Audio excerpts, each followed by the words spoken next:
Assalamualaikum warahmatullahi wabarakatuh. Perkenalkan, nama saya Abdul Farasa Payusra dari kelompok 8. Saya di sini ingin menjelaskan tentang apa itu Dewan Komisaris, persyaratan dari Dewan Komisaris, dan komposisi dari Dewan Komisaris beserta masa jabatan dari Dewan Komisaris. Langsung saja, apa itu Dewan Komisaris? Dewan Komisaris adalah pengawas intern bank syariah dalam mengarahkan pelaksanaan yang dikerjakan oleh direksi supaya tetap melaksanakan kebijakan perseroan dan ketentuan yang ditetapkan. Selain itu juga Dewan Komisaris juga berwenang dan bertanggung jawab untuk memberikan persetujuan atas kebijakan pembiayaan dan rencana pembiayaan tahunan, termasuk pembiayaan kepada pihak-pihak terkait dan nasabah-nasabah besar tertentu yang dituangkan dalam rencana kerja bank. Nah, apa aja sih persyaratan dari Dewan Komisaris?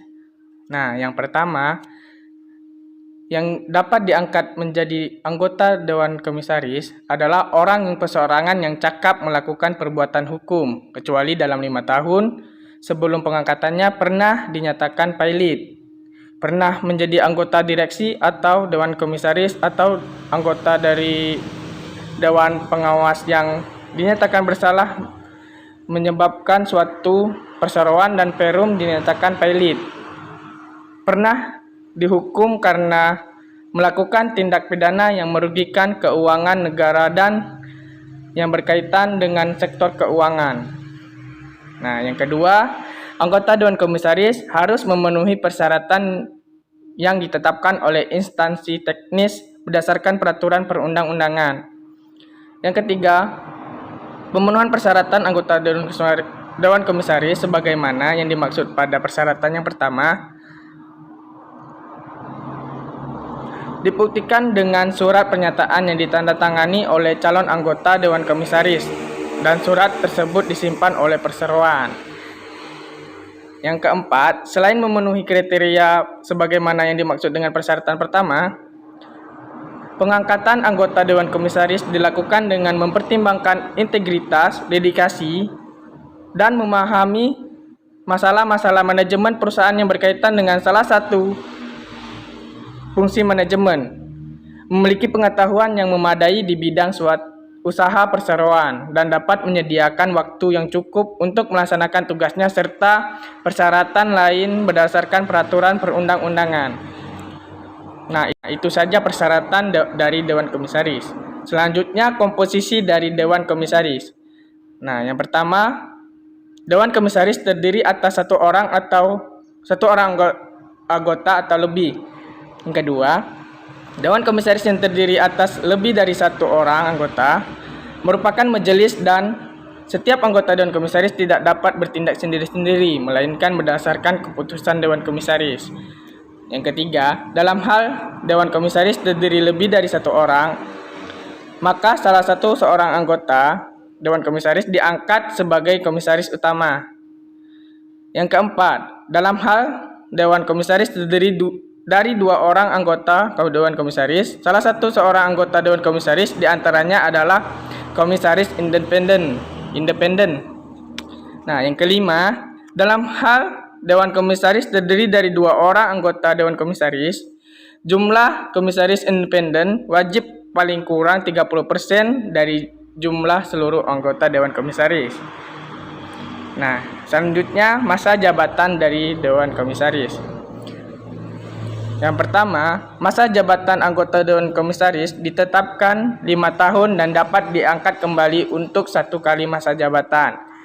Yang kedua, anggota Dewan Komisaris diberikan honorarium dan tunjangan atau fasilitas termasuk santunan purna jabatan yang jenis dan jumlahnya ditetapkan oleh RUPS dengan memperhatikan ketentuan perundang-undangan yang berlaku. Selanjutnya yang ketiga itu ada pembagian kerja anggota Dewan Komisaris. Pembagian kerja para anggota Dewan Komisaris ini diatur secara terpisah melalui surat keputusan Dewan Komisaris. Dan untuk kelancaran tugasnya, Dewan Komisaris ini dibantu oleh Sekretaris Dewan Komisaris yang diangkat dan diberhentikan oleh Dewan Komisaris atas beban perseroan. Dan yang keempat ada tugas, wewenang, kewajiban, dan juga tanggung jawab Dewan Komisaris. Pertama itu ada tugas Dewan Komisaris, yaitu melakukan pengawasan terhadap kebijakan pengurusan dan jalannya pengurusan, baik mengenai perseroan maupun usaha perseroan yang dilakukan oleh direksi. Yang kedua, memberikan nasihat kepada direksi. Dan yang ketiga, melakukan pengawasan terhadap pelaksanaan rencana jangka panjang perusahaan, rencana kerja dan anggaran perusahaan, ketentuan anggaran dasar dan keputusan RUPS, serta peraturan perundang-undangan yang berlaku untuk kepentingan perseroan dan sesuai dengan maksud dan tujuan perseroan. Selanjutnya, wewenang Dewan Komisaris. Yang pertama yaitu melihat buku-buku, surat-surat, serta dokumen-dokumen lainnya, memeriksa kas untuk keperluan verifikasi, dan juga memeriksa kekayaan perseroan. Terus yang kedua, memasuki pekarangan, gedung, dan juga kantor yang dipergunakan oleh perseroan. Yang ketiga, meminta penjelasan dari direksi atau pejabat lainnya mengenai segala persoalan yang menyangkut pengelolaan perseroan. Yang keempat, mengetahui segala kebijakan dan tindakan yang telah dan akan dijalankan oleh direksi. Yang kelima, meminta direksi atau pejabat lainnya dengan sepengetahuan direksi untuk menghadiri rapat Dewan Komisaris. Yang keenam, mengangkat dan memberhentikan sekretaris Dewan Komisaris. Dan yang ketujuh, memberhentikan sementara anggota direksi sesuai dengan ketentuan anggaran dasar perseroan. Selanjutnya, kewajiban Dewan Komisaris. Yang pertama, memberikan nasihat kepada direksi dalam melaksanakan pengurusan perseroan. Dan yang kedua, meneliti dan menelaah serta menandatangani rencana jangka panjang perusahaan dan rencana kerja dan anggaran perusahaan yang disiapkan direksi sesuai dengan ketentuan anggaran dasar perseroan. Dan yang ketiga, memberikan pendapat dan saran kepada RU. Yang keempat, mengikuti perkembangan kegiatan perseroan dan memberikan pendapat serta saran kepada RUPS mengenai setiap masalah yang dianggap penting bagi kepengurusan perseroan. Dan yang kelima, melaporkan kepada RUPS apabila terjadi gejala menurunnya kinerja perseroan. Dan yang keenam, meneliti dan menelaah laporan berkala dan laporan tahunan yang disiapkan direksi serta menandatangani laporan tahunan. Selanjutnya, tanggung jawab Dewan Komisaris, yaitu Dewan Komisaris bertanggung jawab secara pribadi atas kerugian perseroan apabila yang bersangkutan bersalah dan lalai dalam menjalankan tugasnya. Selanjutnya, yang kelima itu ada rapat Dewan Komisaris. Yang pertama itu keputusan rapat Dewan Komisaris, yaitu ada segala keputusan Dewan Komisaris diambil dalam rapat Dewan Komisaris. Yang kedua, semua keputusan dalam rapat Dewan Komisaris diambil dengan musyawarah untuk mufakat. Yang ketiga, apabila melalui musyawarah tidak mencapai mufakat, maka keputusan rapat Dewan Komisaris diambil dengan suara terbanyak.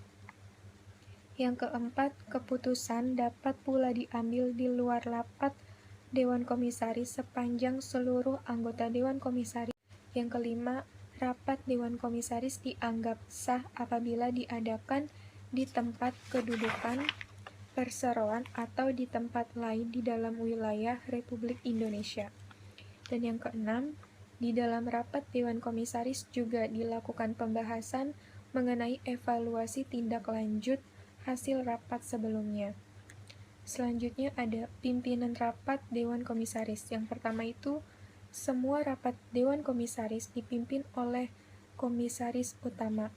Yang kedua, dalam hal Komisaris Utama tidak hadir atau berhalangan, rapat Dewan Komisaris dipimpin oleh seorang anggota Dewan Komisaris lainnya yang ditunjuk oleh Komisaris Utama. Yang ketiga, dalam hal Komisaris Utama tidak melakukan penunjukan, maka anggota Dewan Komisaris yang paling lama menjabat sebagai anggota Dewan Komisaris bertindak sebagai pimpinan rapat Dewan Komisaris. Dan yang keempat, dalam hal anggota Dewan Komisaris yang paling lama menjabat sebagai anggota Dewan Komisaris lebih dari 1 orang, maka anggota Dewan Komisaris yang tertua dalam usia bertindak sebagai pimpinan rapat. Dan yang terakhir, jumlah rapat Dewan Komisaris dan jumlah kehadiran masing-masing anggota Dewan Komisaris dimuat dalam laporan tahunan perseroan. Pendukung Dewan Komisaris. Organ pendukung Dewan Komisaris terdiri dari Komite Audit, Komite Pemantauan Risiko, Sekretariat Dewan Komisaris. Yang pertama ada Komite Audit membantu Dewan Komisaris dalam memenuhi tanggung jawabnya untuk mengawasi proses pelaporan akuntansi keuangan, sistem pengendalian internal, proses audit, dan proses perusahaan dalam memantau kepatuhan terhadap peraturan undang-undang yang berlaku dan kode etik. Tugas dan tanggung jawabnya, wewenang Komite Audit diatur secara terpisah dalam surat keputusan Dewan Komisaris mengenai Komite Audit. Dewan Komisaris membentuk komite-komite lainnya di luar Komite Audit guna membantu Dewan Komisaris dalam bidang kegiatan perseroan yang memerlukan pemantauan khusus, yaitu pemantauan risiko.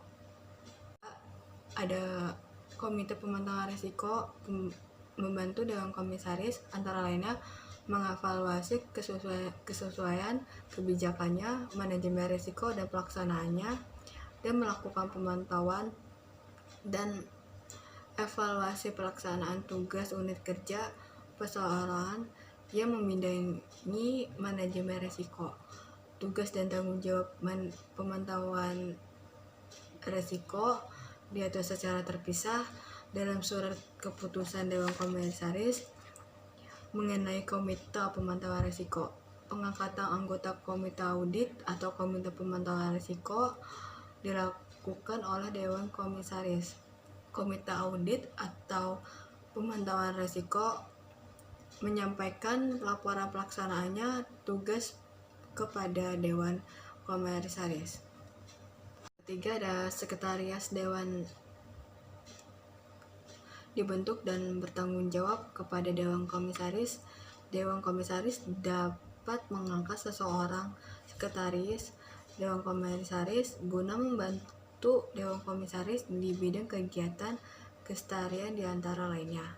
Yang pertama ada menyelenggarakan kegiatan administrasi keseharian di lingkungan Dewan Komisaris. Yang kedua ada menyelenggarakan rapat Dewan Komisaris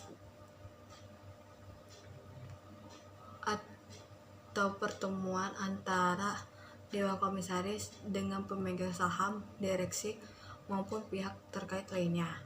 Yang ketiga ada penyampaian data atau informasi yang diperlukan oleh Dewan Komisaris atau komite di lingkungan Dewan Komisaris. Dalam penilaian kinerja Dewan Komisaris, yang pertama ada pengukuran atau penilaian kinerja Dewan Komisaris disusun dengan menggunakan metode pengukuran kinerja yang terintegrasi yang merupakan penerjemahan tugas atau fungsi dan tanggung jawab Dewan Komisaris yang sesuai dengan ketentuan peraturan perundang-undang anggaran. Yang kedua ada indikator pencapaian kinerja Dewan Komisaris ditetapkan oleh RUPS setiap tahun berdasarkan usulan dari Dewan Komisaris yang bersangkutan. Yang ketiga, laporan perkembangan realisasi indikator pencapaian kerja yang disampaikan oleh Dewan Komisaris kepada pemegang saham.